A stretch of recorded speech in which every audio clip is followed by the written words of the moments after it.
नमस्कार दोस्तों अभी आप लोगों ने जो थंबनेल देखा है वो बिल्कुल सही है।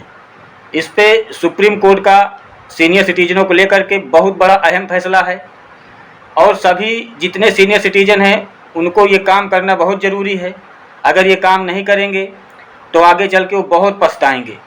तो आगे पछतावा ना हो सके उससे पहले कि आप सभी लोग अगर ऐसा कार्य करते हैं तो इन बातों को ध्यान रखिएगा जो मैं वीडियो में बताता हूं, क्योंकि मैं जो बात बताने जा रहा हूं वो सुप्रीम कोर्ट के जजमेंट के विषय की बात बताने जा रहा हूं। जितने सीनियर सिटीजन हैं, माता पिता हैं, सबके लिए बहुत ही इम्पोर्टेंट वीडियो है और ये वीडियो जैसे जैसे आगे बढ़ती जाएगी इसकी इम्पोर्टेंटा उतनी ही बढ़ती चली जाएगी।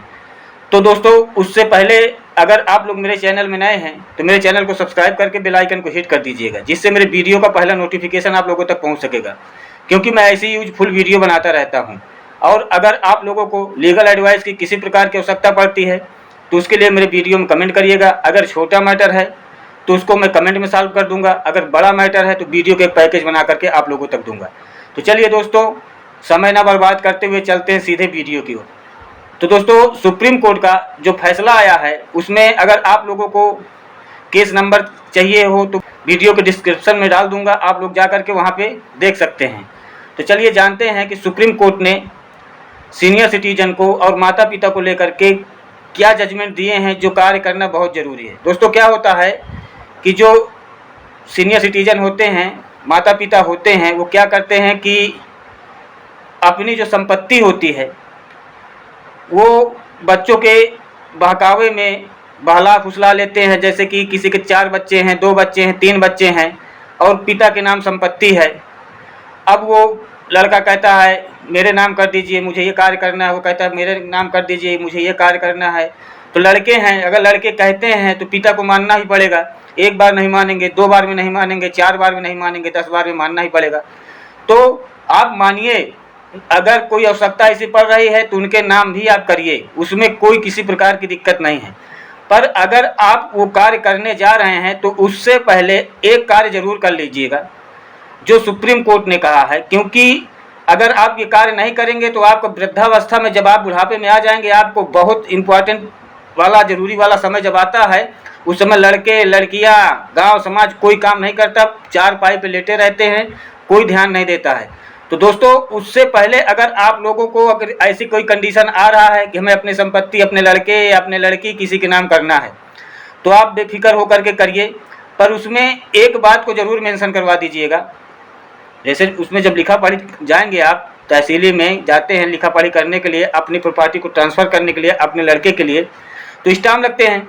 तो उस स्टाम्प में जो लिखा पढ़ी होती है तो दोस्तों उसमें लिखवा दीजिएगा कि अगर वृद्धावस्था हमारी आने पे जब हमको सबसे बड़ी ज़रूरत पड़ती है सेवा करने के लिए और मैं अपने इस लड़के के नाम ज़मीन ट्रांसफ़र कर रहा हूँ, अगर ये वृद्धावस्था पे मेरी सेवा ना करे, मुझको घर से बाहर निकालने की कोशिश करे, या तो मेरे संपत्ति लेने के बाद मेरा सेवा न करे, मुझे खाना ना दे, मेरी देख रेख न करे, मेरी दवा का अगर कार्य पड़ रहा उसको न किया जाए, मतलब कि मेरी अगर कंडीशन में जब मैं चलने फिरने में असमर्थ हो जाऊं और उस समय अगर ये मेरे कार्य को नहीं करते हैं, मेरे ज़रूरतों को नहीं पूरी कर पाते हैं, तो इस अवस्था में ये जो मैं ट्रांसफ़र कर रहा हूँ ज़मीन इसके नाम, ये जो है ज़मीन मेरे नाम फिर से हो जानी चाहिए। अगर मैं एक एप्लीकेशन देता हूँ तो उसके बाद ये ज़मीन ट्रांसफ़र जो मैं कर चुका हूँ दोबारा से मेरे नाम फिर आ जाए, और जब तक मेरी पूर्ण रूप से सहमति न हो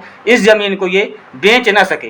तो ऐसे कंडीशन में दोस्तों अगर एक केस आया था तो उसमें सुप्रीम कोर्ट में ये बात को कहा गया है, ये चीज़ नहीं लिखा हुआ था, तो माता थी तो उसमें केस किए थे तो वो उनको मिला नहीं, सुप्रीम कोर्ट से उनको नहीं दिया गया क्योंकि ये बात को मेंशन नहीं किया गया था। तो सुप्रीम कोर्ट में उस जजमेंट में ये कहा गया है कि अगर कोई भी व्यक्ति मेंशन करवा देते हैं तभी सही है, अगर मेंशन नहीं है तो दोबारा से लेने का कोई अधिकार नहीं है।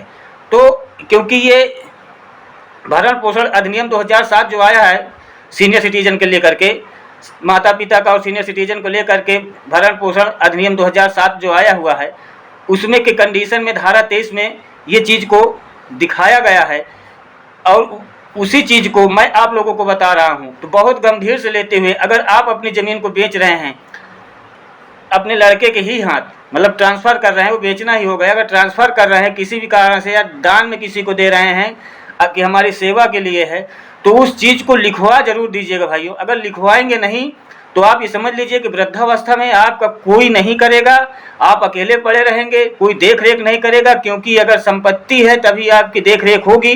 क्योंकि आप भी अपने आस पड़ोस में देख सकते हैं, जिन माता पिताओं को पेंशन मिलती रहती है उनकी सेवा बेहतरीन तरीके से होती है, क्योंकि उनको मंथली पैसा मिलता रहता है। जिनके संपत्ति होती है कहीं दूसरे को न दे दें, उनकी भी सेवा बेहतरीन तरीके से होती है। जिनके कुछ नहीं होता है उनको खाना नहीं मिलता है। यहाँ तक कि आस पड़ोस के लोग दे देते हैं, सूखी रोटी तो दे देते हैं तो खा लेते हैं। यहाँ तक कि बहुत से तो लड़के और बहुएं ऐसी हैं, लड़कियाँ ऐसी हैं कि घर से भी बाहर निकाल देते हैं, वृद्धाश्रम में जाके रहना पड़ता है। तो वो कंडीशन आपके ऊपर ना सके, इसी उद्देश्य से मैं ये वीडियो को बना रहा हूँ। अगर आप लोगों के ऊपर वो कंडीशन आ जाए तो वो आपकी ही मूर्खता मानी जाएगी। क्योंकि अगर आप ऐसा कार्य किए हैं, अब पहले अगर किए हैं तो उसके लिए तो मैं नहीं बता सकता हूँ, पर अगर आज आप ये कार्य करने जा रहे हैं आज के बाद, तो जो चीज़ मैं बताया हूँ लिखा पढ़ी के समय, ये चीज़ जरूर लिखवा दीजिएगा। तो दोस्तों आशा करता हूँ कि वीडियो आप लोगों को बहुत अच्छी लगी होगी। अगर अच्छी लगी हो तो कृपया कमेंट करिएगा, शेयर करिएगा, ताकि और लोगों तक ये बात पहुँच सके। और चैनल को सब्सक्राइब करके बेल आइकन को हिट जरूर कर दीजिएगा। धन्यवाद।